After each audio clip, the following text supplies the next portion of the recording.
Are we live?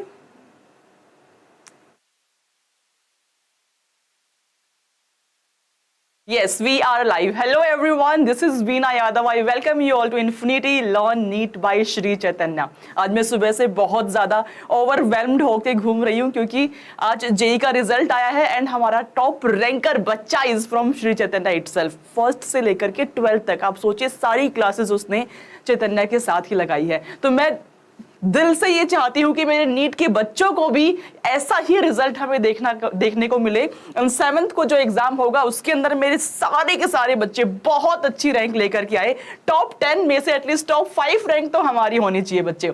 इसीलिए yes, good evening everyone. तो इसी डायरेक्शन में एक बहुत ही बेहतरीन सेशन आज प्लान किया बच्चों के लिए। बायोलॉजी में स्कोर करना बहुत इजी है। 360 अगर आप ले आए बायोलॉजी में तो फिजिक्स केमिस्ट्री में थोड़ा बहुत कम भी चलेगा, अच्छे से आपका सिलेक्शन जरूर हो जाएगा। एंड बायो तो आपका फेवरेट सब्जेक्ट है। बायो में स्कोर करना भी आपको इजी लगता है क्योंकि आप एक एक्विंट हो चुके हो, A to Z सारे टॉपिक से आप एक्विंट हो चुके हो कि बायो को कैसे पढ़ा जाता है। आपने इस सब्जेक्ट को चूज किया है एज योर मेन स्ट्रीम, तो डेफिनेटली आप इसमें अच्छा भी कर जाओगे। यस बच्चे, गुड इवनिंग एवरीवन। तो आज का जो सेशन है दिस इज अबाउट आपके जितने भी चैप्टर है A to Z बायोलॉजी के सारे चैप्टर में मैं आपको बताऊंगी कि कौन से ऐसे टॉपिक्स है, कौन से ऐसे कॉन्सेप्ट्स है जिससे बार बार हर साल क्वेश्चन आता है। क्योंकि आप नीट के प्रीवियस ईयर क्वेश्चंस को देखिए, you will get to know कि प्रीवियस ईयर क्वेश्चन के अंदर एक कॉन्सेप्ट से बार बार सवाल पूछा जा रहा है। इसका मतलब ये कॉन्सेप्ट तो हाई इंपॉर्टेंस का कॉन्सेप्ट है। तो इस लास्ट मोमेंट में एटलीस्ट आप उस कॉन्सेप्ट को छोड़ के ना चले जाए, इसके लिए मैंने आज का सेशन प्लान किया है। Good evening. देखिए मेरे कौन कौन से प्यारे बच्चे आ चुके हैं क्लास में। We have Gabisa brothers, we have Amit Chaudhary, we have Ajay Kumar, we have Shilpa, we have बिंदास। राजू के नाम से एक बच्चा है। Good evening. हेलो, कैसा लगता हूं मैं? बहुत अच्छे लगते हो आप। हाँ यस अजय, चलिए super. Good evening Amit Chaudhary ji, good evening. हाँ जी, तो बच्चे मैं शुरुआत करूंगी। आपको पहले बताती हूँ कि नीट 2022 का डाटा मैं आपको दिखाती हूँ कि 2022 में किस टॉपिक से, किस कॉन्सेप्ट से क्वेश्चंस आए हुए थे, किस चैप्टर की वेटेज क्या है। उसके बाद हम डिटेल्ड में एनालिसिस करेंगे कि लिविंग वर्ल्ड से मुझे सो एंड सो टॉपिक पढ़ने की रिक्वायरमेंट है, क्लासिफिकेशन से मुझे सो एंड सो टॉपिक पढ़ने की रिक्वायरमेंट है, किंगडम में ये टॉपिक तो मैं बिल्कुल भी नहीं छोड़ सकता हूं। तो ये बातें भी हम करेंगे थ्रू आउट द लेक्चर। एक एक चैप्टर के बारे में आपको बताया जाएगा, प्लस इसका पीडीएफ भी मैं अपलोड करा दूंगी टेलीग्राम पे, उसको भी आप देख सकते हो। Alright, so are you all excited? You're excited to create history and you are ready to become doctor in 2023 itself. Register your presence in chat box everyone. जी मैम, अजय कुमार रेडी? तो एक बार #NEET2020 मेरा है, ये चैट बॉक्स में जरूर लिख दो #NEET2023। अच्छा, ये लिखने से होता क्या? ये लिखने से ना हम बार बार इस चीज का उच्चारण कर रहे होते हैं, हम आइडियलाइज कर रहे होते हैं कि हाँ जी मेरे को एक सीट तो चाहिए ही चाहिए। यस शिल्पा, हाँ जी दिव्यांशी, अमित चौधरी। तो जितना आप उसको विजुलाइज करते हो, जितना आप अपनी लाइफ में उसको धारण करते हो, जितना आप सोचते हो with best of your self, वो पक्की हो जाती है, वो चीज पक्की हो जाती है ना। हम बोलते हैं ना मैनिफेस्टेशन। तो मैनिफेस्ट करना शुरू करो कि हाँ जी 1 सीट विल बी माइन। ठीक बात है अमित चौधरी, शिल्पा, दिव्यांशी। तो शुरुआत करी जाए बच्चा लोग। शुरुआत में मैं आपको सबसे पहले देती हूं पूरा ब्यौरा। अगर मैं बात करूं नीट 2022 का, तो 2020 में जैसा कि आप लोग देख पा रहे हो, ये सारे चैप्टर्स की वेटेज मैंने लिखी हुई है। मोर और लेस उतनी ही वेटेज आपकी हर एक चैप्टर की बिलोंग करेगी फॉर 2023 ऑल्सो। कुछ अलग से नहीं होगा उसके अंदर। 1-2% का डिफरेंस जरूर होता है, वो हर साल होता है, कोई बड़ी बात नहीं है उसमें। बट हाँ 19-20 आपको यही देखने को मिलेगा। तो जिस चैप्टर की मैक्सिमम वेटेज है उसको आप भी ज्यादा समय दें, जिस चैप्टर की थोड़ी कम वेटेज है, कम टाइम में काम चल जाएगा, उसको आप भी कम ही समय दें। अमित चौधरी, फिजिक्स नहीं बन रहा है। अमित चौधरी, एक बहुत छोटी सी बात बताती हूँ बच्चे आपको। नीट में इस साल नियर अबाउट 19 लाख बच्चे बैठेंगे। ये फिगर 20 लाख तक जा सकता है। उस 20 लाख बच्चों में से आप सब बच्चों से अगर पूछोगे कि तुमसे फिजिक्स बन पा रही है या नहीं, उसमें से आपको मोर देन 90% बच्चे ये कहेंगे कि biology is my strong point, उसके बाद केमिस्ट्री, सबसे लास्ट में फिजिक्स। मुझसे फिजिक्स नहीं बन पा रही है। ये बहुत ही कॉमन प्रॉब्लम है।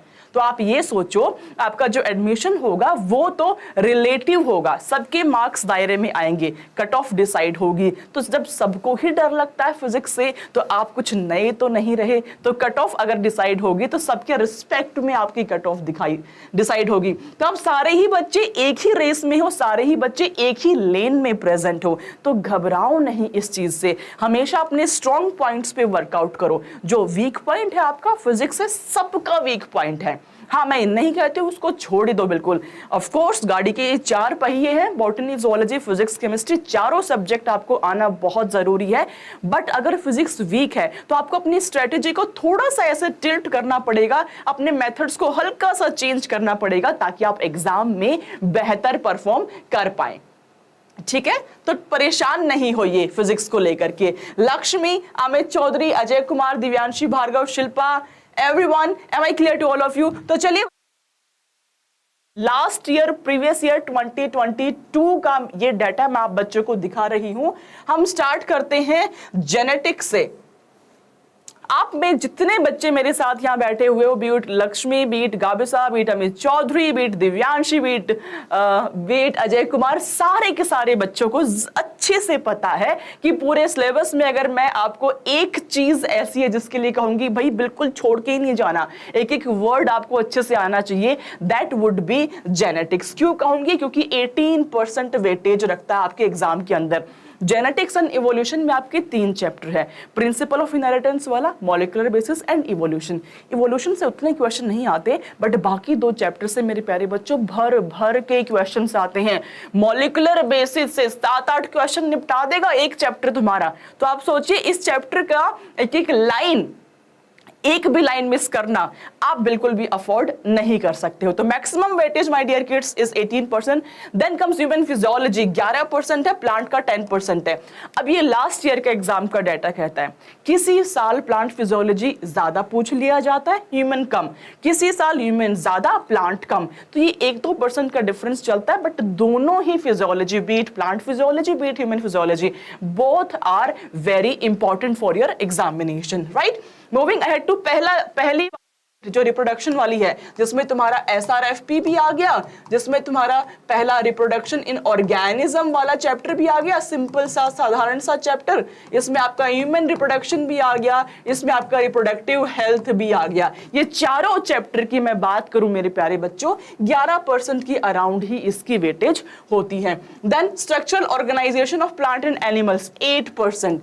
मैं बता रही हूं आपको, मैं चैप्टर वाइज हर चैप्टर का एक एक कॉन्सेप्ट, एक एक टॉपिक भी डिटेल में बताऊंगी एंड प्रूफ के साथ में बताऊंगी कि कितने साल में कितनी बार इस टॉपिक से क्वेश्चन आया हुआ है। 15 से स्टार्ट किया है मैंने डाटा, 15 से लेकर के 2022 तक आपको समझ में आएगा कि इस कॉन्सेप्ट से कितनी बार क्वेश्चन आपसे पूछा गया है। ठीक है, हाँ जी, अभी कह रहा कहां पे बताओगे? अभी, right now in today's session, just after 5 और 10 मिनट्स। ठीक है गाबिस और ब्रदर्स, ऑलराइट। तो 8% इसकी वेटेज होगी। बायोलॉजी एंड ह्यूमन वेलफेयर बच्चों 9% इसकी वेटेज हो जाती है आपकी। बायोटेक्नोलॉजी की 6% ही है, 6%। सेल स्ट्रक्चर एंड फंक्शन जो 12%, डाइवर्सिटी का 7%, डाइवर्सिटी में तुम्हारे तीनों चैप्टर्स आ गए। इकोलॉजी का 8% है। अब डिटेल में बात करते हैं, हम एक एक चैप्टर की बात करते हैं। ये डाटा आप बच्चों के पास होगा और होगा कि किस किस यूनिट की क्या इंपॉर्टेंस है। थोड़ा सा अपनी बात को नैरो करते हुए हम चलते हैं, स्टार्ट करते हैं हम 11th एंड 12th से। तो जो बच्चे मुझसे पूछते हैं कि मैं 11th थोड़ा कमजोर है, 12वीं मैंने अच्छे से करी हुई है, तो क्या मेरा सिलेक्शन हो जाएगा? तो मेरे प्यारे बच्चों आप देख लो, 11th एंड 12th की मैं बात करूं, 11th का वेटेज आपका 52% के अराउंड है, 12th का वेटेज आपका 48% के अराउंड है। ज्यादा डिफरेंस तो नहीं है। तो क्या हम ऐसे सोच सकते हैं कि 11वीं छोड़ दो, सिर्फ 12वीं पे फोकस करो, हमारी नैया पार हो जाएगी? Is it feasible? Answer is no. आपको 11वीं 12वीं दोनों को एक साथ लेकर के चलना पड़ेगा, है ना। जो 12th में अभी बच्चों ने जिन्होंने 12th दी है उनको लगता है कि 12th तो मुझे आती है, 11वीं में मेरा हाथ तंग है, तो आपको बिल्कुल भी ऐसा सोचने की रिक्वायरमेंट नहीं है। तो 11 12 दोनों की मोर और लेस सेम ही आपकी वेटेज रहती है। तो शुरुआत करते हैं बच्चे 11वीं के एक एक चैप्टर से कि किस किस टॉपिक से कितनी बार कितने क्वेश्चन पूछे गए हैं। Let's get started with our first chapter living world से हम शुरू करेंगे फिजियोलॉजी। तो अगर मैं क्वेश्चंस का नंबर दूं आपको तो पहले आ जाते हैं आपके 11वीं में पहले यूनिट से आपके 8 क्वेश्चंस आ जाते हैं बच्चों। सेकेंड यूनिट से 10 क्वेश्चंस आपके आ जाते हैं। साइटोलॉजी वाले पार्ट से 10 क्वेश्चन आ जाते हैं। फिजियोलॉजी प्लांट से 13, ह्यूमन से आपके 11। तो टोटल मेरे 52 क्वेश्चन यहां से आ गए थे। अब चैप्टर वाइज की हम बात करते हैं। यस, वॉइस कट हो रही है voice. We have Arun Negi with us. वो कह रहे हैं मैम नहीं, परफेक्टली फाइन है, वॉइस में तो कोई प्रॉब्लम नहीं, बट आप बच्चे मैसेज कर रहे हो वॉइस कट हो रही है।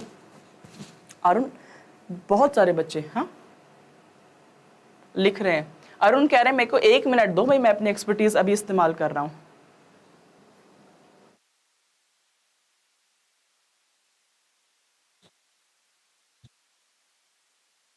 हाँ जी, अभी अभी वॉइस प्रॉपर है बच्चों।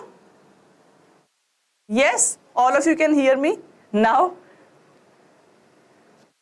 All of you can hear me. हाँ जी, सुन पा रहे हैं। ये हमारी वीडियो टीम एकदम सुपर फास्ट स्पीड से आ गया आपका एक कमेंट देखते के साथ में। Problem rectified. यस, तो प्यारे प्यारे लाइक्स, प्यारे प्यारे सेशन को शेयर कर दो अपने बाकी दोस्तों के साथ में, उनको बुला लो कि ये लास्ट मौका है, अब इसके बाद कोई और मौका नहीं मिलने वाला, ये आखिरी आखिरी आखिरी मौका है। प्रॉपर है, सब कुछ ओके है, सब कुछ कूल है। All right, so let's get started everyone. शुरुआत करते हैं बच्चे, व्हाइट पेन लेते हैं लिविंग वर्ल्ड से। लिविंग वर्ल्ड से हर साल क्वेश्चन आए ऐसा जरूरी नहीं है, बट जब भी क्वेश्चन आता है मोर और लेस आपका 2 ही टॉपिक्स के अराउंड घूमता है। एक तो है टैक्सोनॉमिकल एड्स, दूसरा है मेरा बाइनोमियल नॉमेनक्लेचर। बाइनोमियल नॉमेनक्लेचर, ये 2 टॉपिक के अराउंड ही आपका क्वेश्चन घूम जाता है। तो भाई मैंने आपको पूरा डाटा भी दिया है। 2013 में, 16 में, 18 में एक क्वेश्चन आपका टैक्सोनॉमिकल एड्स से पूछा गया था। चाहे वो हार्बेरियम से पूछ ले क्वेश्चन आपसे, चाहे म्यूजियम क्या होता है ये आपसे पूछ ले, जोलॉजिकल पार्क्स के बारे में आपसे पूछ दे। यस, बट एक क्वेश्चन ही मैक्सिमम इस चैप्टर से पूछा जाता है, एक से ज्यादा क्वेश्चन यहां से नहीं देखा गया है। ठीक है बच्चों, पहला चैप्टर लिविंग वर्ल्ड, छोटा पैकेट, एकदम छोटा पैकेट, बिकॉज वो एक बेस तैयार कर रहा है, वहां से एकदम डिटेल्ड क्वेश्चन कभी भी नहीं आता है। मूविंग अहेड टू द महारथी chapter which is biological classification. 11वीं का दूसरा चैप्टर है आपका बायोलॉजिकल क्लासिफिकेशन। भाई अगर मैं बात करूं मोनेरा की, किंगडम मोनेरा 15 में, 16 में, 17 में, 18 में, 2020 में लगातार क्वेश्चन आया है। आप देखो, इसीलिए तो मैं बोलती हूँ कि कॉन्सेप्ट्स रिपीट होते हैं, इसीलिए मैं बार बार बोलती हूँ। तो जिस मेरे बच्चे ने 2020 में एग्जाम दिया उसने अगर ये डाटा देख लिया होता कि मोनेरा से तो हर साल क्वेश्चन आ रहा है, तो वो मोनेरा की एक भी लाइन नहीं छोड़ के जाता। और बहुत कुछ पढ़ने की आवश्यकता आपको नहीं है, you just have to stick to NCERT. If you will stick to NCERT नहीं आप पार हो जाएगी। You just have to stick to your NCERT. NCERT से बायोलॉजिकल क्लासिफिकेशन में मोनेरा जरूर जरूर जरूर पढ़ करके जाना है। Moving ahead to the next topic which is protista. Protista से आप 18 में एंड 19 में क्वेश्चन आया है। ज्यादा स्पेसिफिक अगर मैं होके बताऊं तो प्रोटिस्टा में मेरे बच्चों डाई एटम्स एग्जामिनर का फेवरेट टॉपिक है। ये एग्जामिनर का एकदम फेवरेट टॉपिक है डाई एटम्स।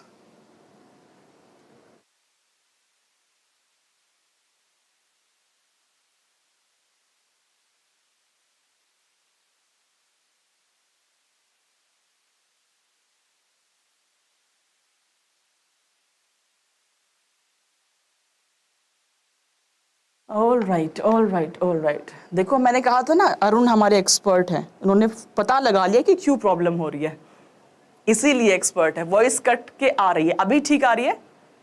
अभी बताओ, अभी ठीक आ रही है voice? Perfectly fine voice, yes और no in the chat box, बोलो यस मैम। मैं वापस आ गई बच्चों। अरुण ने मुझे कहा कि मैम मैंने रेक्टिफाई कर लिया है, प्रॉब्लम क्या है, प्रॉब्लम की तह तक मैं जा चुका हूं, जड़ से इस प्रॉब्लम को हम दूर करेंगे। तो जड़ से हमने दूर कर दिया, अब अच्छे से वॉइस आ रही है, हाँ, ऑडियो वीडियो क्लियर। चलो सुपर, आ जाओ फिर वापस से विदाउट टाइम वेस्ट।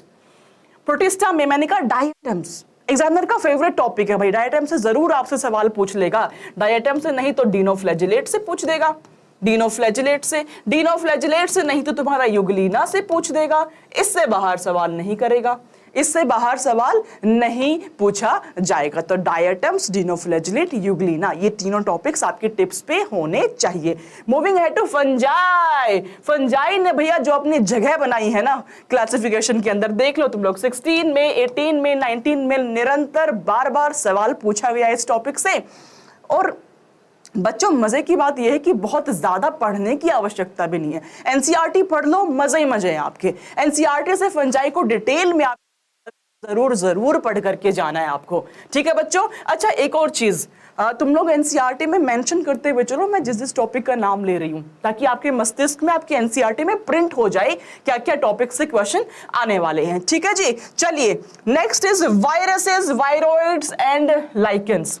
क्लासिफिकेशन में सबसे लास्ट में कोने में दबा कुचला सा टॉपिक है। बच्चों को लगता है कि वायरस तक आते आते कि मैंने तो भैया मोनोरेंस पूरा अच्छे से पढ़ लिया, मैंने प्रोटिस्टा पढ़ लिया, मैंने फंजाई पढ़ लिया, क्लासिफिकेशन सिस्टम मैंने पढ़ लिया, अब क्या बच गया, अब तो मैं इस चैप्टर के सारे क्वेश्चंस कर लूंगा, अब तो मैं चैप्टर के सारे क्वेश्चंस कर लूंगा। लेकिन ऐसा नहीं होता, ऐसा नहीं होता है, प्रॉब्लम फिर से हो जाती है, ठीक है जी। तो बच्चे मेरे वायरसेस, वायरॉइड, लाइकेंस एकदम छोटा सा कोने में लास्ट में दिया हुआ है। कोविड के बाद से मुझे लगता है मैंडेटरी हो गया है कि वायरस से क्वेश्चन जरूर पूछा जाएगा। तो मेरे प्यारे बच्चों वायरस से आपका जरूर सवाल आएगा, 16, 19, 20 में क्वेश्चन पूछा गया है। प्रियोन से भी क्वेश्चन आपका आ सकता है। प्रियोन्स क्या होते हैं, 2 लाइन दी है सिर्फ एनसीईआरटी ने, सिर्फ और सिर्फ 2 लाइन, उसी 2 लाइन से क्वेश्चन आपका आ जाता है। वॉइस कट रही है यार, एक बार रिफ्रेश कर लो बेटा, क्योंकि अरुण नेगी जी कह रहे हैं कि वॉइस तो बिल्कुल क्लियर है मैम हमारे यहाँ से, हमारे एंड से। एक बार ये रिफ्रेश कर ले मेरे बच्चे, ठीक है। चलो superb, am I clear to all of you? यहां तक कुछ डाउट है तो पूछ लो। 2 चैप्टर की हमने बात करी बच्चों, लिविंग वर्ल्ड की क्लासिफिकेशन की, क्या यहां तक आप सब बच्चों को क्लैरिटी आ गई है? यस और no in the chat box, yes और no in the chat box. और भाई मुझे भी बड़ा प्रोत्साहन मिलेगा अगर आप इस सेशन को लाइक कर दोगे, अपने दोस्तों के साथ में शेयर कर दोगे, सब लोगों को बुला लो, क्योंकि ये आखिरी मौका है। एंड मैं दिल से चाहती हूं कि श्री चैतन्य की लेगेसी ना बरकरार रहनी चाहिए, ये टूटनी नहीं चाहिए बिल्कुल भी। तो आप बच्चों में से भी मैं रैंकर्स को प्रोड्यूस करना चाहती हूं। तो ये लास्ट मोमेंट पे जो आपको बताया जा रहा है, ये बहुत बहुत बहुत फ्रूटफुल होगा आप बच्चों के लिए। यस डन, समझ गए, समझ गए, चले चला जाए। चलिए सुपर, आगे बढ़ते हैं जी प्लांट किंगडम पे। Plant kingdom favourite topic examiner का है भैया, एल्गी। एल्गी 2020 में तो एल्गी से ही 2 क्वेश्चन पूछ दिए एग्जामिनर ने। अब एल्गी से आप देख लो 18 में, 2020 में क्वेश्चन पूछे गए हैं। जिम्नोस्पर्म्स की मैं बात करूं, जिम्नोस्पर्म्स हो चाहे ब्रायोफाइट हो, चाहे आपके टेरिडोफाइट्स हो, इनकी ना अगर क्वेश्चन आएगा बच्चे तो क्वेश्चन इसकी जनरल प्रॉपर्टीज पे पूछा जाता है, जनरल प्रॉपर्टीज पे पूछा जाता है, या कोई ऐसी चीज जो कि डिफरेंशिएट कर रही हो। मैं हमेशा बोलती हूं क्वेश्चन वहीं से आएगा जो चीज डिफरेंशिएट कर रही होती है। तो अगर मैं कहूं कि सीड हैबिट डेवलप कहां होना शुरू हुई, एग्जांपल दे रही हूं, सीड हैबिट डेवलपमेंट कहां पे शुरू हो जाती है, सबसे पहले आर्किगोनियम कब आना शुरू हुआ, किस प्लांट में आना शुरू हुआ, सबसे पहले वेस्कुलर बंडल्स कहां पे देखे गए, इस टाइप से क्वेश्चन आपका फॉर्म हो सकता है, ठीक है। यस, ठीक है, जिम्नोस्पर्म्स एंड एल्गी। चलते हैं जी आगे एनिमल किंगडम। एनिमल किंगडम की अगर मैं बात करूं, काफी डिस्क्रिप्टिव आपका चैप्टर है, तो classification of animals is very important. 18, 20 and 2020 में यहां से सवाल आपका पूछा गया है। चलते हैं जी आगे मॉर्फोलॉजी पे। मॉर्फोलॉजी यूवी, बहुत अच्छी बात है बेटा, ये तो बड़ी अच्छी बात है कि आपको हर तरफ से इतने अच्छे साधन मिल रहे हैं कि आप अच्छा परफॉर्म कर पाओ। आप सोचिए उस टाइम के बारे में जब लोगों के पास सिर्फ किताबें होती थी पढ़ने के लिए, और किताबें भी छोटे शहरों में उपलब्ध नहीं होती थी, उनको दिल्ली आकर के खरीदनी पड़ती थी। अब आप सोचो आपको कितने सारे मटेरियल आपके सामने फ्री ऑफ कॉस्ट है। इससे बेहतरीन मौका तो हो ही नहीं सकता अच्छा स्कोर करने का। कोई एक्सक्यूज ही नहीं बचा। एक्सक्यूज नहीं बचा मतलब रिजल्ट्स पक्का से प्रोड्यूस होंगे। तो एक्सक्यूज जो देता है बच्चे वो रिजल्ट प्रोड्यूस नहीं करता। तो एक्सक्यूज मत दो, सिर्फ और सिर्फ रिजल्ट प्रोड्यूस करने के ऊपर अपना फोकस करो। ठीक है, हाँ जी। मॉर्फोलॉजी बच्चे, फ्लावर, चाहे मैं बात करूं एक्टिनोमॉर्फिक फ्लावर की, जाइगोमॉर्फिक फ्लावर की, एसिमेट्रिकल फ्लावर क्या होते हैं, इस टाइप के क्वेश्चन आपने जरूर देखे होंगे। यस, 17 में, 19 में, 2020 में बार बार इस पे सवाल पूछे गए हैं। फ्रूट के ऊपर भी 2020 में आपके क्वेश्चन आ गए हुए थे, तो फ्लावर एंड फ्रूट बिल्कुल भी नहीं छोड़ना है। हाँ जी, फैमिलीज पे भी क्वेश्चन आ सकता है डेफिनेटली। मॉर्फोलॉजी से मैं लिख देती हूं, फैमिलीज से भी क्वेश्चन आपका आ जाता है। फैमिलीज में ज्यादा डिफिकल्ट क्वेश्चन नहीं आएगा, ये मैं कह सकती हूँ। डायग्राम बेस्ड क्वेश्चन भी कम ही देखा गया है। हाँ, फ्लोरल फॉर्मूला पे बेस्ड क्वेश्चन आपका जरूर आ सकता है फ्रॉम मॉर्फोलॉजी चैप्टर। ठीक है, फ्रॉम मॉर्फोलॉजी। मैम फॉर्मूला याद नहीं होता भाई, मेरी क्लासेस पढ़ी हुई हैं जिसमें मैंने एक सिंपल ट्रिक दी है फ्लोरल फॉर्मूला याद करने की, जिससे कि आप सारे क्वेश्चंस को सॉल्व कर सकते हैं। यूट्यूब पे एक बार टाइप कर देना और आपको मिल जाएगी वो ट्रिक। ठीक है, moving ahead to the anatomy. Anatomy भैया, एनाटॉमी की अगर हम बात करें, मेरे हमेशा ही कहती हूँ कि इससे एक क्वेश्चन जरूर बनता है और बड़ा इजी टॉपिक है। मुझे तो बहुत मजा आता है पढ़ने में भी और पढ़ाने में भी। मैं कितना भी डिटेल पढ़ सकती हूँ, कितना भी डिटेल पढ़ा सकती हूँ आपको, क्योंकि देखिए प्रत्यक्ष को प्रमाण की आवश्यकता नहीं होती है। 17, 18, 19, 20 लगातार सवाल पूछा जा रहा है आपसे सेकेंडरी ग्रोथ से। इसके अलावा अगर मैं बात करूं तो डाइकोट एंड मोनोकोट की एनाटॉमी से भी क्वेश्चन पूछा जा सकता है। डिफरेंशिएटिंग फीचर्स क्या हैं आपके, 18 में 20 में आपका क्वेश्चन पूछा गया था डाइकोट स्टैम्प के डिफरेंशिएटिंग फीचर्स के बारे में। ठीक है, तो हम ये समझ गए जो टॉपिक मैंने यहां मेंशन किया है बच्चों, इस टॉपिक को तो छोड़ के बिल्कुल भी नहीं जाना है, ये आप मान के चलो। इसमें से एक भी टॉपिक अगर अब भी रह गया है तो जरूर जरूर जरूर आप आज ही पढ़ लेना क्लास के बाद में। वेट मत करो, कल का मत सोचो, परसों सोचो, आज ही अभी उस टॉपिक को रिवाइज कर लो। अब जो बचा हुआ समय है उसमें सिर्फ और सिर्फ मॉक टेस्ट पेपर लगाओ। भूल जाओ कुछ नया पढ़ना, भूल जाओ कुछ रिवाइज करना, सिर्फ और सिर्फ मॉक टेस्ट पेपर लगाओ। अपनी एग्जाम सेंटर में जाने की, क्वेश्चन सॉल्व करने की एबिलिटीज को इंप्रूव करो। कैसे उस 3 आवर 20 मिनट्स में आप क्वेश्चंस को सॉल्व करोगे विद दैट परफेक्ट स्पीड, इसको हमें इंप्रूव करना है। यस बच्चे, चलो सुपर्ब। नेक्स्ट है बच्चे स्ट्रक्चरल ऑर्गेनाइजेशन इन एनिमल्स। एनिमल टिश्यू से आप देख पा रहे हैं क्वेश्चन आया है आपका 19 में 20 में। कॉकरोच, बार बार बच्चे पूछ रहे कॉकरोच से क्वेश्चन आएगा कि नहीं आएगा। यस ऑफ कोर्स, आप देख पा रहे हैं प्रत्यक्ष को प्रमाण की कोई आवश्यकता नहीं है। 18 में, 19 में, 2020 में बार बार क्वेश्चन पूछा गया है। ठीक है, चलते हैं अपनी साइटोलॉजी पे, जो काफी महत्वपूर्ण यूनिट है। इंपॉर्टेंट क्यों है? क्योंकि जेनेटिक्स आप नहीं समझ पाओगे जब तक कि साइटोलॉजी टिप्स पे आपके नहीं है। कुछ चीजें ऐसी हैं जो आपको SRFP में भी हेल्प करेंगी, जेनेटिक्स में भी हेल्प करेंगी, बट क्वेश्चन के प्रोस्पेक्टिव से अगर हम देखें बच्चे तो ओवरव्यू ऑफ द सेल 19 में एंड 20 में यहां से क्वेश्चन आपसे पूछा गया है। यूकैरियोटिक सेल्स 16 में, 17 में, 18 में, 19 में, 20 में निरंतर क्वेश्चन इससे आया है। अब बता दो मेरे को सविता, गुड इवनिंग बेटा, क्वेश्चन रिपीट हो रहे हैं कि नहीं हो रहे हैं? क्वेश्चन रिपीट हो रहे हैं कि नहीं हो रहे हैं? बेटा मैं यहाँ पे आपको ऐसे टॉपिक्स बता रही हूं which are of high high high importance. पढ़ना सब कुछ है, मैं आपको सिर्फ ये तरीका बता रही हूं कि इसमें से तो एक भी टॉपिक आपको बिल्कुल भी छोड़ के नहीं जाना है। ये एकदम वो हाई अलर्ट वाले टॉपिक्स है, यहां से तो सवाल आपका बनता ही बनता है। ठीक है, हो रहा है मैम? हो रहे हैं, चलो सुपर। चलते हैं जी आगे बायोमोलिक्यूल्स पे। बायोमोलिक्यूल्स में एंजाइम्स वाला पार्ट ले लो जी। एंजाइम्स वाला पार्ट 16 में, 17 में, 19 में बार बार सवाल आपसे पूछा गया है एंजाइम्स। अच्छा एक और चीज, मेरे साथ साथ में मेरे सारे बच्चे लिख रहे हो ना भाई, एक चिट अपनी बना के रखना। अगर नहीं लिख रहे हो तो मैं इसको PDF में डलवा दूंगी टेलीग्राम चैनल के ऊपर, PDF आपको मिल जाएगी। अभी आप सुन लो अच्छे से, क्या क्या टॉपिक्स आपके रह गए हैं उसको आप नोट डाउन कर लो। राइट, चलो सेल्स सेल साइकिल से 19 मई 2020 में स्पेसिफिकली तुम्हारा प्रोफेज वाला पार्ट किसका जी? मियोसिस का। सबसे पहले मियोसिस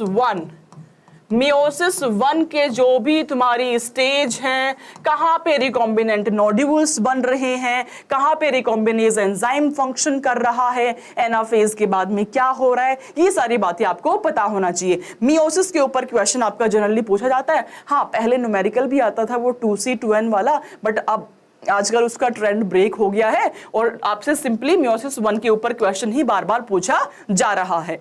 डन, चले जी आगे। दिव्यांशी, लक्ष्मी, चला जाए आगे। गाबिसा ब्रदर्स, चलते आगे। ट्रांसपोर्ट इन प्लांट, शुरुआत करते हैं जी प्लांट फिजियोलॉजी की। बच्चों, मैं ज्यादा समय आपका नहीं लूंगी, ज्यादा समय नहीं लेते हुए मैं आपको फटाफट से बताऊंगी। Plant physiology, transport in plant आपका पहला चैप्टर है मेरे बच्चों।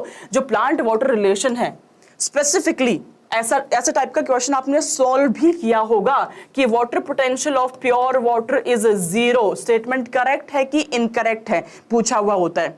यस, पूछा हुआ होता है। Water potential of the pure water is 0। Solute potential के बारे में भी आपसे पूछ देता है एग्जामिनर। सोल्यूट पोटेंशियल के बारे में आपसे पूछ लेता है कि अगर मैं सोल्यूट ऐड करता हूं तो वाटर पोटेंशियल कम होगा या नहीं होगा। इस टाइप के क्वेश्चन आपने जरूर देखे होंगे अपने प्रीवियस ईयर क्वेश्चंस को सॉल्व करते वक्त। तो बच्चे 19 में 20 में क्वेश्चन पूछा गया है, इसको जरूर करके जाना। इसके अलावा फ्लोएम का ट्रांसपोर्ट बाई डायरेक्शनल है या यूनिडायरेक्शनल है? एग्जामिनर को लगता है ये तो ना बड़ी ही मजेदार चीज मैं पूछ रहा हूं बच्चों से कि फ्लोएम का जो ट्रांसपोर्ट है वो बाई डायरेक्शनल होता है, क्योंकि सोर्स एंड सिंक का जो रिलेशनशिप है वो इंटरचेंज हो जाता है ना? ऐसा लगता है एग्जामिनर को। तो ऐसा है भी भैया, फ्लोएम ट्रांसपोर्ट से आपका बार बार सवाल पूछा जाता है। इस टॉपिक को भी आपको बिल्कुल भी छोड़ के नहीं जाना है। मिनरल न्यूट्रिशन की अगर हम बात करें मेरे लाल, तो माइक्रो एंड मैक्रो न्यूट्रिएंट्स के बारे में आपको पता होना चाहिए। और स्पेसिफिकली क्या पता होना चाहिए? माइक्रो एलिमेंट्स हैं, कौन कौन से मैक्रो एलिमेंट्स है, ये आपको जरूर पता होना चाहिए। इसके अलावा मेटाबॉलिज्म ऑफ नाइट्रोजन से भी 19 और 20 से क्वेश्चन आया हुआ है, तो इसको भी आपको पढ़ करके जाना है। यस मैम, सेम क्वेश्चन, हाँ बिल्कुल, मैं PYQ ही बता रही हूं मेरे बच्चे। सेम क्वेश्चन PYQs में आए हुए, वहीं से ही एक्सट्रैक्ट आउट किया है सारे कॉन्सेप्ट्स को। देखो भाई, अब आप देख पा रहे हो ना, ये ईयर रिपीट हो रहे हैं, इसका मतलब ये है कि उसी कॉन्सेप्ट से बार बार क्वेश्चन पूछा जा रहा है। तो अगर सेम कॉन्सेप्ट से बार बार क्वेश्चन पूछा जा रहा है, इसका मतलब this thing is very evident to all of you that concepts do repeat in NEET examination. ठीक है, सेम क्वेश्चन रिपीट नहीं होगा but concepts will definitely repeat in the examination. तो जिस कॉन्सेप्ट से बार बार सवाल आया है उस कॉन्सेप्ट को छोड़ने की गलती बिल्कुल नहीं करनी है बच्चे। हमें रैंक प्रोड्यूस करनी है, हमें टॉपर बनना है। हम एक एवरेज बच्चा नहीं है, we want to become topper. Yes, free batches जल्दी आएंगे बेटा। मुकेश कुमार जी, फ्री बैचेस जल्दी ही लेके आए जाएंगे। 11वीं के लिए भी 12वीं के लिए भी बहुत बेहतरीन सुपर प्लान बना रहे हैं हम, तो जल्दी आप बच्चों को लॉन्च करे जाएंगे वो। ठीक है, चलो सुपर, चलते आगे। फोटो एयर प्लांट्स चैप्टर काफी बड़ा है, लेकिन क्वेश्चन इसमें इलेक्ट्रॉन ट्रांसपोर्ट में आपका क्या तो नॉन साइक्लिक से क्वेश्चन पूछ देगा, या एग्जामिनर का फेवरेट पार्ट जो है इस चैप्टर का वो है C4 pathway. C3 plant, C4 plant में क्या डिफरेंस होता है, जो C4 पाथवे है वो क्यों ज्यादा एफिशिएंट है, फोटो रेस्पिरेशन को कैसे अवॉइड कर पाते हैं। और एक सवाल जो बार बार आपने देखा होगा वो ये कि जो रुबिस्को एंजाइम है, रुबिस्को जो एंजाइम है मेरा, वो C3 प्लांट्स में मेसोफिल सेल में प्रेजेंट है और C4 प्लांट में वही RuBisCO enzyme bundle sheath cell में प्रेजेंट है। क्रेन्स एनाटॉमी क्या होती है, पेप्केज एंजाइम का क्या फंक्शन है, इस टाइप की बातें आपको पता होनी चाहिए इनटू योर C4 पाथवे। 17 और 2020 में आपका क्वेश्चन पूछा गया है। कमिंग टू फोटो रेस्पिरेशन, 16 में 20 में सवाल आया है, मैं बता रही हूं आपको। Ma'am students will meet you in AIIMS Delhi. Divyanshi, it is my pleasure। जब बच्चे सिलेक्शन के बाद में जब बुलाते हैं ना कॉलेज में, उससे अच्छा तो कुछ भी नहीं लगता भाई। इस प्रोफेशन में इतने साल से इसीलिए हूँ क्योंकि मैं मुझे बड़ा अच्छा लगता है जब बच्चे रिजल्ट आने के बाद अपने अपने कॉलेज में बुलाते हैं, और जब बच्चे हम जाते हैं हॉस्पिटल में तो देख के पहचान जाते हैं कि भाई मैम ने हमें पढ़ाया है, तो अब हम मैम का फ्री में इलाज करेंगे, है ना। तो हम भी अपना बुढ़ापा सिक्योर कर रहे हैं कि आप फ्री में इलाज कर पाओ हमारा, इसलिए फ्री में पढ़ाई कराई जा रही है। जस्ट किडिंग बच्चों। यस, तो चलते हैं नेक्स्ट पे, which is respiration in the plants.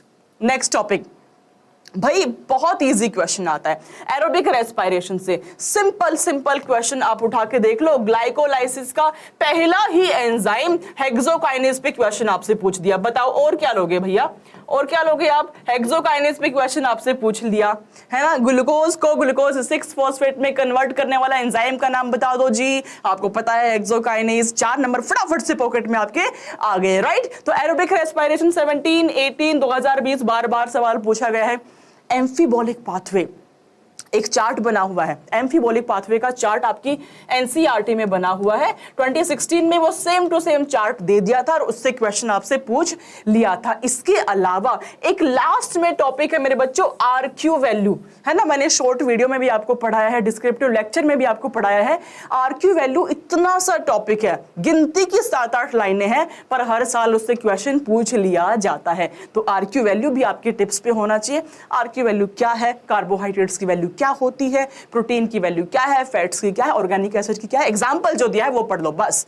वो 2020 में तो वो एग्जांपल ही पूछ लिया था आप बच्चों से। तो आप सोचो, आप एनसीईआरटी का कोई भी लाइन मिस नहीं कर सकते हो, चाहे वो डायग्राम बेस्ड, डायग्राम के नीचे कुछ 1-2 लाइन आपको लिखी हुई हो, चाहे समरी में कोई 1-2 लाइन आपको लिखी हुई हो, किसी भी कॉन्टेक्स्ट में कहीं पे भी एक भी लाइन मेंशन हो, उसको आप अवॉइड नहीं करेंगे, ठीक है।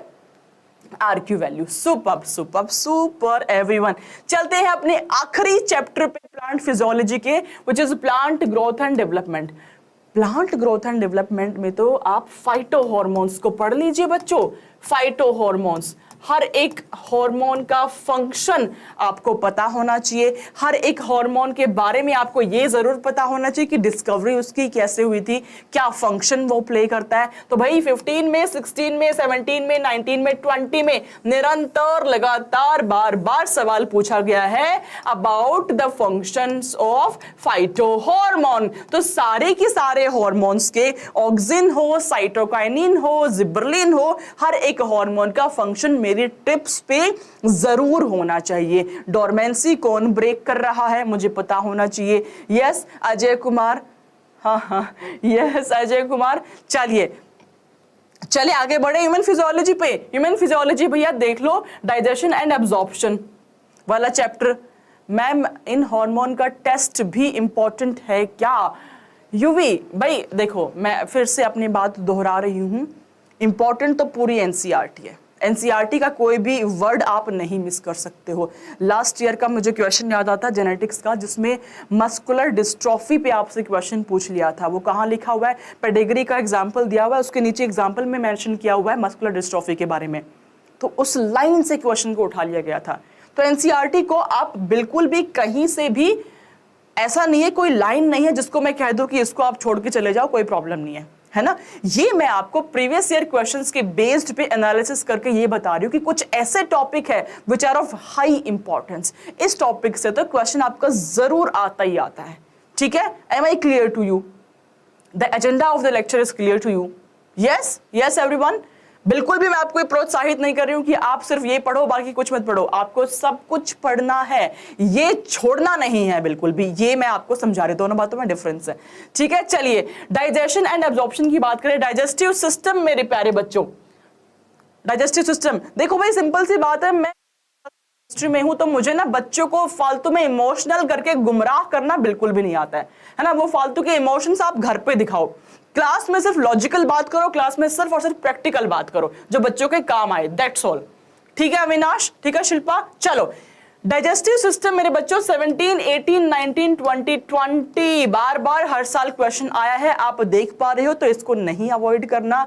डाइजेशन ऑफ फूड 17, 18, 20 में क्वेश्चन आया है। एब्जॉर्प्शन ऑफ फूड से 19 एंड 20 में क्वेश्चन आपका पूछा गया है। तो जिस कॉन्सेप्ट से हर साल सवाल आया है उसको तो हम बिल्कुल भी नहीं मिस करके जाएंगे। ब्रीदिंग एंड एक्सचेंज मेरे प्यारे बच्चों, मैकेनिज्म ऑफ ब्रीदिंग, 17 में, 18 में, 2020 में क्वेश्चन आपसे पूछा गया था। डिसऑर्डर्स पे भी 16, 18 एंड 19 में क्वेश्चन आपसे पूछा गया था। घबराना नहीं है, इसका पीडीएफ अवेल करा दिया जाएगा। टेलीग्राम चैनल को आप लोग ज्वाइन कर लीजिए। Body fluid and circulation, blood 16 में और 18 में क्वेश्चन आपसे पूछा गया था। सर्कुलेटरी पाथवे से 17 एंड 18 में सवाल आपका आया था। रेगुलेशन ऑफ कार्डियक एक्टिविटी पे आपका 19 एंड 2020 में क्वेश्चन पूछा गया था। तो ये ऐसे टॉपिक है which are of high importance, इसको आपको बिल्कुल भी अवॉइड नहीं करना है। शब्द एक एक एनसीईआरटी का जरूर देख के जाना है, एग्जाम्पल एक एक एनसीईआरटी का जरूर देखना है। कोई डायग्राम, कोई समरी, कोई वर्ड, कोई कोना एनसीईआरटी का नहीं छोड़ना है एग्जाम में जाने से पहले। Excretory products and there elimination, urine formation 15 में, 19 में क्वेश्चन आया है। रेगुलेशन ऑफ किडनी फंक्शन 17 में, 2020 में क्वेश्चन आया है। डिसऑर्डर पे 18 में, 19 में एंड 2020 में क्वेश्चन आया हुआ है। लोकोमोशन एंड मूवमेंट लास्ट आपका टॉपिक। मसल पे 16 में, 17 में, 18 में सवाल आया बच्चों। स्केलेटन पे 17, 19 एंड 20 में क्वेश्चन पूछा गया है। ठीक है, राइट अजय? राइट मैम कह रहा है। टेलीग्राम बेटा बायो ग्रुप बिना राव से आप सर्च करो, आपको मिल जाएगा। ठीक है, चलिए super. Neural control and coordination भी है। सेंट्रल नर्वस सिस्टम सीएनएस के ऊपर आपका 13 से लेकर के 18 तक हर साल क्वेश्चन पूछा गया है, तो सीएनएस को बिल्कुल भी अवॉइड नहीं करना है। Then we have sensory reception and processing 13, 14, 15, 16, 18, 19 and 20। एक साल नहीं है जिससे इस टॉपिक से क्वेश्चन नहीं आया हो। तो मेरा कहने का सिंपल सा मतलब, साधारण सा मीनिंग ये है, जो भी आपको लैंग्वेज समझ में आती है, ये है कि ये जो टॉपिक अब आप देख लो, एक साल ऐसा नहीं है जिसमें कि इससे क्वेश्चन ना पूछा गया हो। तो आपको भी बिल्कुल भी अवॉइड नहीं करना है, ये टॉपिक आपको जरूर टिप्स पे होना चाहिए। Chemical coordination, endocrine gland and hormones 17 में, 18 में, 19 में एंड 2020 में क्वेश्चन पूछा गया था। ह्यूमन एंडोक्राइन सिस्टम 15, 16, 18 एंड 2020 में सवाल आपका पूछा गया था। I think I made myself very clear to all my बच्चाज आउट देयर। मेरे को अपने प्यारे प्यारे लिटिल हार्ट्स, थम्स अप भेज दो, फ्लावर की बुकेज भेज दो, बड़ा अच्छा लगता है वो सब देख के और एनर्जी सी आ जाती है अलग सी। फिर हम स्टार्ट करेंगे 12th। After that we'll start 12th. हाँ जी, little hearts or thumbs up, your beautiful smile. Yes everyone in the chat box right now. Thank you so much. That is a source of ATP for me. मेरे लिए glucose molecule breakdown नहीं हो रहा, मेरे लिए ये heart ही है जो ATP का काम कर रहे हैं। यस, चलो सुपर। तो शुरुआत करते 12th की ये प्यारी एनसीईआरटी आपके समक्ष रखी होगी आसपास में। ये एनसीईआरटी 11वीं की एनसीईआरटी आपकी विसिनिटी से दूर नहीं जानी चाहिए। 11वीं 12वीं की एनसीईआरटी को एकदम अपने पास रखा करो, बिल्कुल भी नहीं छोड़ना आपने। ठीक है, यस। तो 12th की हम बात करते हैं बच्चे की बात करते हैं, पहले यूनिट वाइज बात कर लेते हैं। सबसे पहली यूनिट है मेरे बच्चों रिप्रोडक्शन। 9 नंबर ऑफ क्वेश्चन आपसे पूछे गए थे। कलर चेंज कर लेते हैं, आपको दिख नहीं रहा होगा। All right, then we have genetics. Genetics में तो एकदम सुपर से भी ऊपर क्वेश्चन आए थे भैया, 16 questions. Biology and human welfare 4 question पूछे गए थे। बायोटेक्नोलॉजी 7 क्वेश्चंस पूछे गए थे। इकोलॉजी 12 सवाल आपके आए थे। मतलब इकोलॉजी और जेनेटिक्स छोड़ के जाओगे एग्जाम में? बताओ जरा मेरे को चैट बॉक्स में। जेनेटिक्स एंड इकोलॉजी छोड़ के जाना आप अफोर्ड कर सकते हो? बोला नो मैम, बिल्कुल नहीं कर सकते। चलो बच्चों, फिर चैप्टर वाइज एक एक चैप्टर के बारे में समझाया जाए, क्या क्या टॉपिक आपका इंपॉर्टेंट है। नहीं छोड़ के जाएंगे ma'am, no ma'am, no ma'am. Avinash Lakshmi Amit Chaudhary, no ma'am. Superb. तो चलो एक एक चैप्टर को विस्तार से पढ़ते हैं, समझते हैं। पहला चैप्टर है मेरे प्यारे बच्चों रिप्रोडक्शन इन ऑर्गेनिज्म। इनिशियल वाला चैप्टर, कलर चेंज करते हैं, लाल रंग आपको दिखेगा नहीं। यस, इन ऑर्गेनिज्म है ना। सेक्सुअल रिप्रोडक्शन पे आपका 13 में, 14 में, 16 में, 18 में सवाल पूछा गया था। उतना क्वेश्चन यहां से नहीं आता है। ज्यादा मेजर चैप्टर की अगर मैं बात करूं तो मेरा SRFP है एंड मेरा ह्यूमन रिप्रोडक्शन है एंड मेरा रिप्रोडक्टिव हेल्थ है। ये 3 चैप्टर आर मोर इंपॉर्टेंट। चलो SRFP से शुरुआत करते हैं। SRFP प्री फर्टिलाइजेशन इवेंट्स, चाहे वो माइक्रोस्पोरोजेनेसिस हो, चाहे वो मेगास्पोरोजेनेसिस हो, इट इज वेरी इंपॉर्टेंट। 13 में, 14 में, 15, 16, 17, 18, 20, 20 हर साल क्वेश्चन आपसे पूछा गया है, हर साल। इसके अलावा फ्रूट वाला जो पार्ट है, अच्छा कुछ चीजें ना ओवरलैपिंग है मॉर्फोलॉजी में और यहाँ पे। अब फ्रूट वाला पार्ट मैं यहाँ डाल दूं चाहे वहां डाल दूं, एक ही बात है ना। आपका जो डबल फर्टिलाइजेशन है वो यूनिक है एंजियोस्पर्म्स के लिए। ये बात मैं चाहे प्लांट किंगडम से रिलेट कर दूं चाहे मैं यहां से रिलेट कर दूं, एक ही बात है। यस बच्चे, एक ही बात है। बट हाँ, आपको ये टॉपिक्स पता होने चाहिए। ह्यूमन रिप्रोडक्शन की बात करते हैं। फीमेल रिप्रोडक्टिव सिस्टम 14 में एंड 2020 में आपसे क्वेश्चन पूछा गया था। फीमेल रिप्रोडक्टिव सिस्टम पे पीडीएफ मिल जाएगा भाई, पीडीएफ मिल जाएगा, डोंट वरी, पीडीएफ आपको मिल जाएगा। मैं बोल रही हूँ क्लास के जस्ट बाद आपको पीडीएफ अवेल कराया जाएगा फॉर श्योर। मेरे अपने पर्सनल चैनल पे भी और इस पे इन्फिनिटी लर्न नीट पे भी, दोनों पे ही आपको पीडीएफ में अपलोड करा दूंगी just after the class, don't worry about that. ठीक है जी, चलिए गैमेटोजेनेसिस पे बच्चे 17 में, 18 में, 2020 में तीनों साल सवाल पूछा गया है गैमेटोजेनेसिस पे। प्रेगनेंसी एंड एम्ब्रियोनिक डेवलपमेंट पे 16, 18, 2020 में सवाल आपका आया हुआ है। चलते हैं रिप्रोडक्टिव हेल्थ पे, population explosion and birth control. अच्छा एक बात मैं आपको बताऊं, जो चीजें, जो भी टॉपिक आपके बायोलॉजी सब्जेक्ट में अवेयरनेस से रिलेटेड है ना, बीट इन्वायरमेंटल इश्यूज वाला chapter, be it your this RH वाला चैप्टर, ये दोनों चैप्टर बहुत इंपॉर्टेंट है। जहां से भी आपको अवेयर करा जा सकता है, जहां से भी आज के यंगस्टर्स को बताया जा सकता है अवेयरनेस के बारे में, वो वाला चीज तो एग्जामिनर जरूर क्वेश्चन पूछता है। ठीक है, तो बर्थ कंट्रोल से मेरे प्यारे बच्चे 13, 14, 15, 16, 18, 19, 20, 20 देख लो जी, कोई भी साल नहीं छूटा हुआ है, हर साल क्वेश्चन आपका पूछा गया है। चलते हैं जी genetics, my favourite, your favourite genetics का शुरुआत करते हैं मेंडल साहब से। एक बात मैं बता दूं, पहले ही डिस्क्लेमर मैं आपको दे रही हूं, पहले आज से 4-5 साल पहले बहुत डिफिकल्ट न्यूमेरिकल्स आते थे जेनेटिक्स से। डाई हाइब्रिड क्रॉसेस में भी अंदर घुस के क्वेश्चन पूछते थे, कॉम्प्लीमेंट्री रेशियो क्या है, सप्लीमेंट्री रेशियो क्या है, एपिस्टेसिस क्या होता है। बट अब आप अगर रिसेंट ईयर के पेपर्स को देखोगे तो बहुत इजी क्वेश्चन आपका आता है, सिंपल लाइन से क्वेश्चन आपसे पूछा जाता है। मेंडल साहब ने कितनी प्योर ब्रीडिंग वैरायटीज को यूज किया, कितनी सिंपल सी बात है, कितने कॉन्ट्रास्टिंग ट्रेट्स को यूज किया, या आपसे पूछ लेगा मॉर्गन साहब के स्टूडेंट का नाम आप बता दो, उन्होंने क्या डिस्कवरी की थी आप बता दो। इतने सिंपल क्वेश्चन आते हैं। ठीक है, तो आपको सिर्फ और सिर्फ क्या करना है जी, एनसीईआरटी स्टिक होकर के पढ़ाई करनी है। तो मेंडल्स लॉ मोनोहाइब्रिड वाला लॉ आपने जरूर पढ़ना है। 15, 16, 17, 19, 20 बार सवाल पूछा गया है। Inheritance of one gene which is your monohybrid crosses. अब आप सोचो इससे सिंपल क्वेश्चन और क्या होगा मेरे बच्चों। आपसे मोनोहाइब्रिड क्रॉस के बारे में पूछ दिया, टॉल प्लांट को ड्वार्फ से अगर आप क्रॉसिंग कराते हैं तो F1 प्रोजेनी में टॉल आएगा, ड्वार्फ आएगा, चेकर बोर्ड बना के दो। इससे साधारण सवाल और क्या होगा बच्चों, इससे सिंपल क्वेश्चन और क्या होगा। एग्जामिनर ये तक समझ गया कि डाई हाइब्रिड में भी आपको डिफिकल्टी होगी, सिंपली मोनोहाइब्रिड से ही आपसे क्वेश्चन पूछ लिया जाता है। ठीक है जी, तो इनहेरिटेंस ऑफ वन जीन 13, 14, 15, 16, 18 आप समझ गए हो। डिसऑर्डर वाला जो पार्ट है ना बच्चे, चाहे मैं बात करूं मेंडेलियन डिसऑर्डर की, चाहे मैं बात करूं क्रोमोसोमल डिसऑर्डर की, it is very important.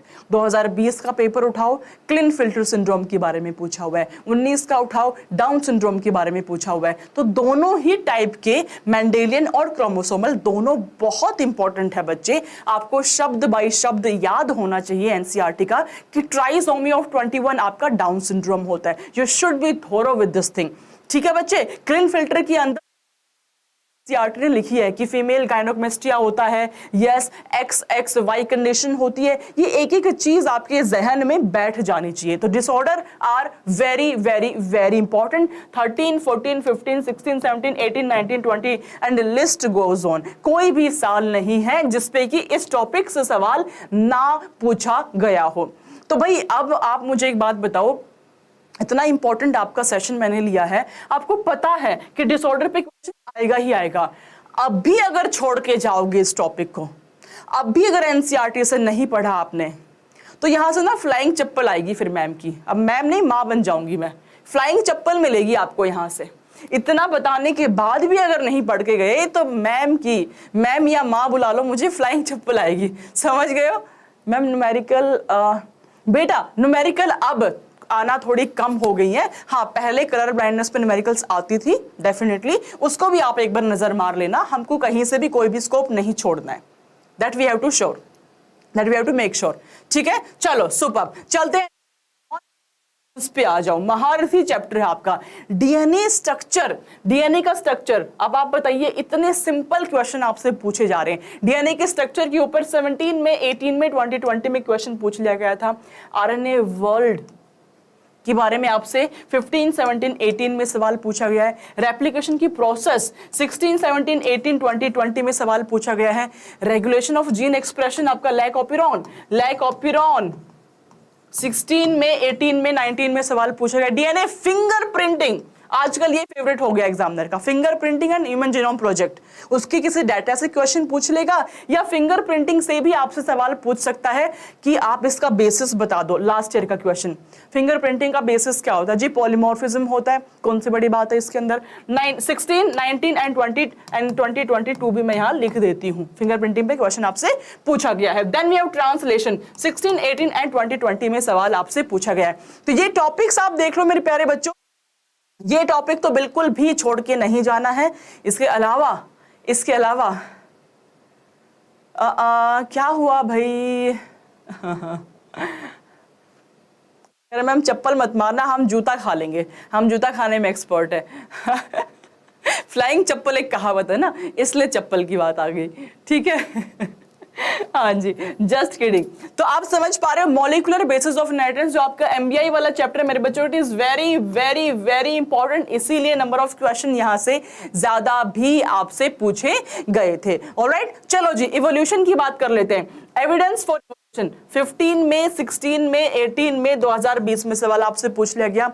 Hardy-Weinberg law 16 और 19 में आपसे सवाल पूछा गया था। ठीक है, तो बच्चे ये चीज आपको एकदम क्लियर होनी चाहिए। जो जो टॉपिक्स, जो जो कॉन्सेप्ट मैम ने यहाँ पे लिख दिया है, इसको तो बिल्कुल भी छोड़ के नहीं जाना है। मैं बार बार दोहरा रही हूँ ये बात, ये आखिरी मौका है बच्चों। अब कितना ही टाइम रह गया है, अब रिवाइज करना, अब सबका पूरा पूरा चैप्टर आपको पढ़ना बिल्कुल छोड़ दो। नई चीजें तो उठानी ही नहीं है।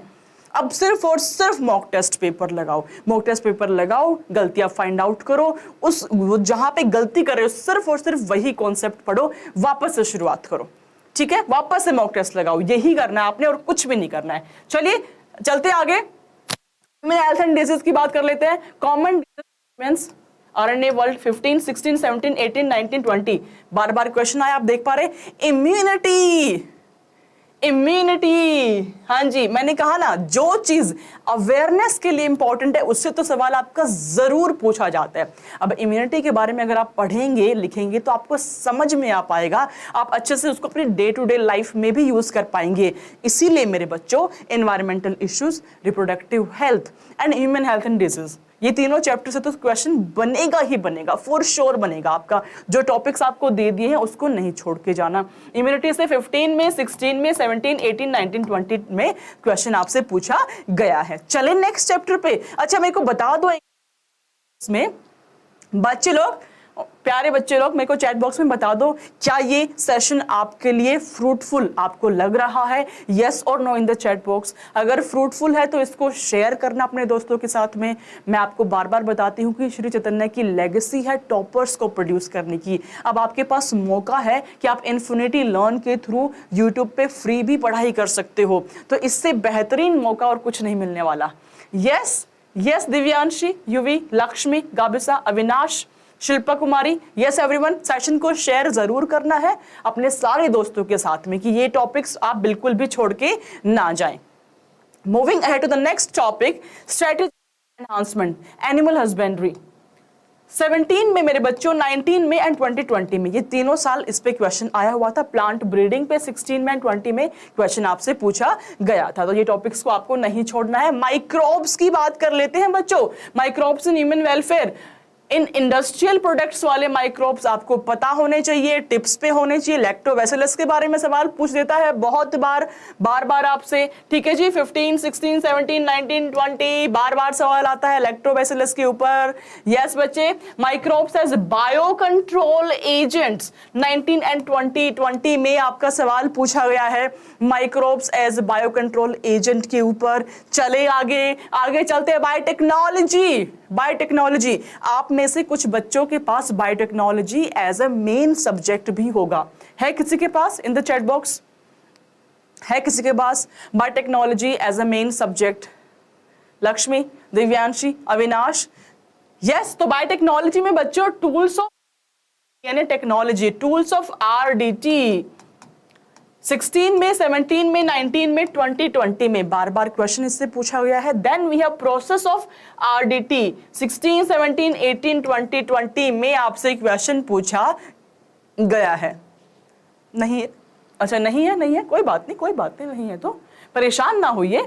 मैम दिस ईयर 12th पास किया है। अच्छा जी, ठीक है, सुपर, नॉट ए प्रॉब्लम। चलते आगे। बायोटेक्नोलॉजी एंड इट्स एप्लीकेशंस पे आते हैं। बायोटेक्नोलॉजिकल एप्लीकेशन एग्रीकल्चर में, है ना, वापस से। यस मैम हुई। मैम बोल रही थी अवेयरनेस वाली चीजों को छोड़ना नहीं है। यस मैम बिल्कुल बोल रहे थे, अब हम समझ गए हैं आपकी बात को। मैम 12th हिंदी मीडियम से की है, बट आपका पढ़ाया हुआ समझ आ रहा है। थैंक यू सो मच बेटा, आई एम रियली ग्रेटफुल कि आपको समझ आ रहा है हिंदी मीडियम के स्टूडेंट होने के बावजूद भी। बट मैं यही कहती हूँ, लैंग्वेज एक बैरियर है जो आपने खुद क्रिएट किया है, उसके अलावा लैंग्वेज का बैरियर कुछ होता नहीं है ना। यस, शिक्षा जो है ना वो आपको किसी भी लैंग्वेज में समझ में आएगी।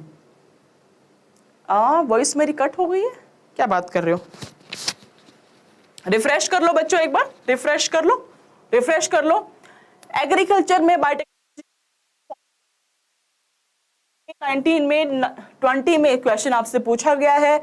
बायोटेक्नोलॉजिकल एप्लीकेशंस इन मेडिसिन्स 16, 18, 19 सवाल आपसे निरंतर पूछा गया है। चले इकोलॉजी पे। वॉइस कट हो गई है Arun ji.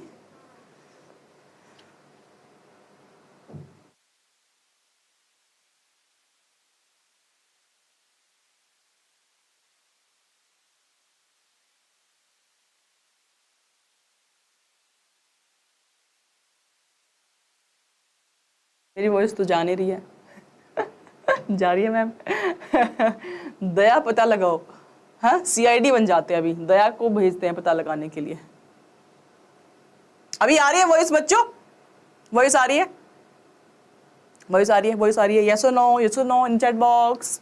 Hello in the chat box. नमस्ते मैम, मैं बहुत बढ़िया हूं जी, आप कैसे हो? क्लियर है voice? Hello everything is clear? चलो सुपर से भी ऊपर आ जाओ इकोलॉजी पे। ऑर्गेनिज्म एंड पॉपुलेशन में पॉपुलेशन इंटरेक्शन। मैम बार बताती है ये रिश्ता क्या कहलाता है। इस रिश्ते को म्यूचुअलिज्म कहोगे, कॉमेंसलिज्म कहोगे, एमेंसलिज्म कहोगे, ये रिश्ता क्या कहलाता है? Is very important topic. Plus minus वाला रिश्ता, प्रेडेशन वाला, पैरासिटिज्म वाला, इसका एग्जाम्पल टिप्स पे होने चाहिए। NCERT के एग्जाम्पल तो आपको बिल्कुल भी नहीं छोड़ने हैं मेरे बच्चों, ठीक है जी। तो इंटरेक्शन से क्वेश्चन जरूर आएगा। 12 से शुरू कर दिया है डाटा, 12, 13, 14, 16, 17, 18, 20 हर साल निरंतर हर बार क्वेश्चन आपसे पूछा गया है, ठीक है बच्चे? ठीक है, चलो इकोसिस्टम में प्रोडक्टिविटी पे, एनर्जी फ्लो पे, इकोलॉजिकल पिरामिड्स के ऊपर, pyramid of energy, pyramid of biomass में भी आपसे पूछ लेगा कि कहाँ इन्वर्टेड है, कहाँ पे आपका बेटा कौन सा रिश्ता कहलाता। अमित चौधरी, देखो मैम इतना एफर्ट करके तुमको पढ़ा रही है, सेशन को अगर शेयर करते हो तुम लोग तो हो गया म्यूचुअलिज्म, शेयर नहीं करते हो बिल्कुल भी, बैठ जाते हो आराम से, तो हो गया कॉमनसेलिज्म। मैम पढ़ा रहे तुम्हारे ऊपर कोई फर्क नहीं पड़ रहा, हो गया कॉमनसेलिज्म, ठीक है। दो रिश्ते आगे समझ में, एक होता प्लस माइनस का, एक का फायदा एक का नुकसान हो रहा है। एक होता कंपटीशन, जो आप सारे बच्चे मुझे आंसर है जी कंपटीशन, माइनस माइनस वाला रिलेशन। ठीक है, हाँ जी। 18 एंड 19 में क्वेश्चन पूछा गया है। मैं बता रही थी बायोमास के भी एग्जांपल्स आपको पता होना चाहिए जी। कहां पे इन्वर्टेड है, कहां पे इन्वर्टेड है मेरे बच्चों, कहां पे अपराइट है, कहां पे अपराइट है। It is very important, very important. And ये तो हमें अच्छे से पता है मेरे बच्चों कि जो एनर्जी वाला पिरामिड है that will always be upright. कल ही पढ़ाया है, नहीं कल नहीं परसों पढ़ाया है, that will always be upright. ठीक है, यूके ब्लॉगर का कमेंट पढ़ना पड़ेगा भाई। मैम सुनो ना, केमिस्ट्री में कुछ भी रिवाइज करो तो कुछ लर्न नहीं हो रहा, अलग अलग थॉट्स आ रहे हैं। बेटा देखो ये ना बहुत ही साधारण सी बात है, इस टाइम पे ना अलग अलग थॉट्स आते हैं। मैं बताती हूँ किस टाइप के थॉट्स आप बच्चों में आ रहे होंगे।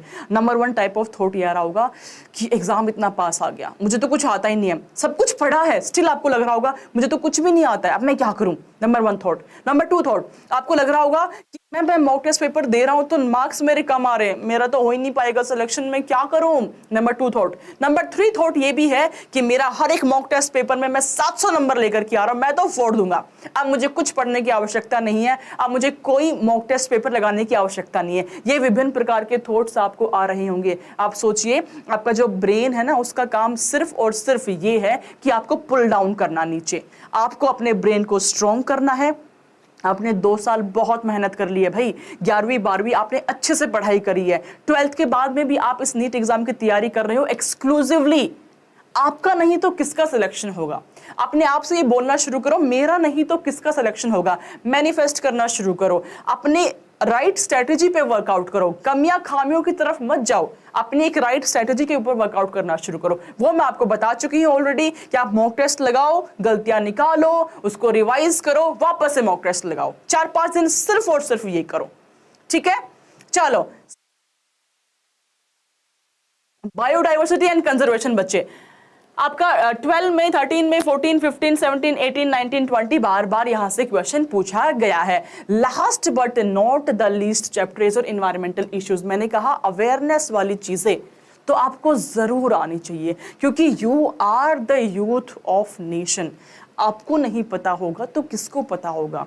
आप जो है वो प्री रिप्रोडक्टिव फेज के अंदर हो तो आपका नंबर भी ज्यादा है इंडिया के अंदर अगर हम बात करें तो, बिकॉज हमारी तो बढ़ने वाली पॉपुलेशन है राइट नाउ, नंबर भी ज्यादा है। आप अवेयर रहोगे, आप नेचर को कंजर्व करोगे और आपको अच्छे से पता है कि नेचर जो है हमें इतने अनगिनत बेनिफिट्स देता है जिसकी कोई लिस्ट ही नहीं है बिल्कुल भी। आप सोचिए कोविड के टाइम पे ऑक्सीजन की कितनी स्कैरिसिटी हो गई थी, पंप्स कम पड़ गए थे, बट प्लांट हमारे फ्रीली आपको ऑक्सीजन दे रहे हैं, बट स्टिल हम लगे हुए हैं उसको काटने में, इंडस्ट्रीज बनाने में। तो इट्स अप टू यू, ये आपके ऊपर डिपेंड करता है कि आप कैसे लाइफ को आगे लेके जाना चाहते हो। तो बीइंग एन एजुकेटेड पर्सन आपको सिर्फ और सिर्फ ये सोचना है कि मैं एजुकेटेड हूं, मेरे को नेचर को कंजर्व करना है, मेरे को एनवायरनमेंट को प्रिजर्व करना है, ये मोटो आपका जरूर होना चाहिए। एक बात बड़ी अच्छी से आपको बताती हूं, always try to become a good human first. बाद में सब कुछ कर लो, बाद में तुम्हें डॉक्टर अच्छा बनना है डॉक्टर अच्छा बनो, अच्छा टीचर बनना है अच्छा टीचर बनो, अच्छा सॉफ्टवेयर इंजीनियर बनना है वो आप बनो, बट सबसे पहले दिल से एक अच्छे इंसान बनो, उसके बाद में अपने प्रोफेशन के ऊपर आप जाओ। ठीक है, हाँ जी। तो आते हैं जी लास्ट वाले चैप्टर पे विच इज एनवायरमेंटल इश्यूज। कहां से आपका क्वेश्चन आ सकता है मेरे प्यारे बच्चों, air pollution and it's control के ऊपर क्वेश्चन आपसे पूछ देगा एग्जामिनर। 13 में, 14 में, 15 में, 17 में, 18 में, 20 में। बताओ जी कितना आपको प्रत्यक्ष को प्रमाण की आवश्यकता नहीं होती है, कितने प्रूफ आपको दिए जाएं कि निरंतर हर साल यहां से क्वेश्चन आ रहा है। तो मेरे बच्चों इस टॉपिक को छोड़ करके जाना बिल्कुल भी गवारा आपको नहीं होना चाहिए। Water pollution and it's control पे आ जाओ जी। 15, 16, 18, 19 ध्यान दिया आपने, एग्जामिनर क्यों पूछ रहा है यहां से क्वेश्चन, ताकि आपको अवेयर कर सके, ताकि आपको एजुकेट कर सके कि आपको नेचर को कंजर्व करना है। क्यों एग्जामिनर ओजोन डिप्लेशन पे पूछ रहा है आपसे क्वेश्चन, क्यों एग्जामिनर ग्लोबल वार्मिंग पे आपसे पूछ रहा है, बिकॉज एटलीस्ट इस बहाने आप इसको डिटेल में पढ़ करके जाओगे कि कैसे हम ओजोन डिप्लेशन को कम कर सकते हैं, कैसे हम ग्लोबल वार्मिंग को कम कर सकते हैं। तो देख लो मेरे प्यारे बच्चों, 13, 14, 18, 20 बार बार यहां से क्वेश्चन आपका पूछा गया है। यस, बार बार क्वेश्चन आपका पूछा गया है। Thank you so much for the nice lecture. अच्छा, लेक्चर खत्म हो गया, आप ये कहना चाह रहे हो?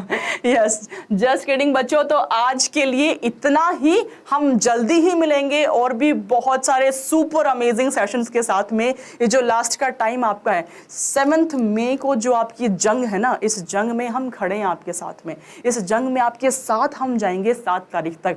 तो अब इस टाइम में आपको जो जो चीज़ों से, जो आपकी नेगेटिव थॉट्स आपको आ रही है, तैयारी में जो आपको कमी लग रही है, everything we will resolve. You just have to subscribe to our channel. You just have to press the bell icon जो आपके पास में है, ताकि आपके पास सारे के सारे नोटिफिकेशंस आते रहें, एक एक लेक्चर के बारे में आपको पता चलता रहे। ऑलराइट बच्चों, तो मिलेंगे हम नेक्स्ट क्लासेस में। तब तक के लिए अपना ख्याल रखो सारे बच्चे। मस्त रहो, स्वस्थ रहो, व्यस्त रहो, त्रस्त मत हो, परेशान मत हो, खुश रहो। PDF आपको मिल जाएगा। Bye everyone, God bless you all, love you all, bye.